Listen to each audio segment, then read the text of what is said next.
स्वामी समर्थ महाराजांचा आजचा प्रकट दिन आहे. प्रकट दिन म्हणजे वाढदिवस किंवा जन्मदिवस नक्कीच नाही. श्री दत्तात्रयांचे तिसरे पूर्णावतार म्हणून स्वामी समर्थ महाराजांची ख्याती आहे. श्रीपाद श्रीवल्लभ, श्री नृसिंह सरस्वती आणि तिसरा अवतार म्हणजे स्वामी समर्थ महाराज.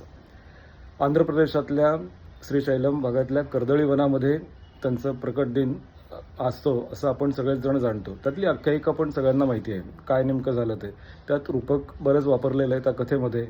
पण सांगायचा मुद्दा असा आहे की हम गया नहीं हम जिंदा है असं म्हणणारे स्वामी आपल्याला साक्षात अजूनही आजच्या काळात सुद्धा दर्शन देतात. पूर्ण अवतारी पुरुष असलेले स्वामी आज हम गया नहीं हम जिंदा है असं म्हणतात आणि भक्तांना त्याची खरोखरच प्रचिती येते. स्वामींचं श्री स्वामी समर्थ, श्री स्वामी समर्थ अशा शब्दांचं नामस्मरण अनेक रोगांवर, अनेक संकटांवरती अत्यंत रामबाण अशा पद्धतीचा उपाय आहे.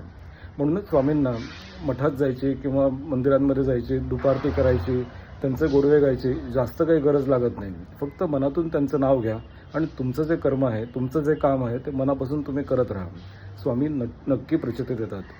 आजच्या प्रकट दिनी सर्व स्वामी भक्त त्यांच्या सगळ्या इच्छाकांक्षा त्यांच्या पूर्ण होऊ देत अशी प्रार्थना करूया. श्री स्वामी समर्थ. जय जय स्वामी समर्थ.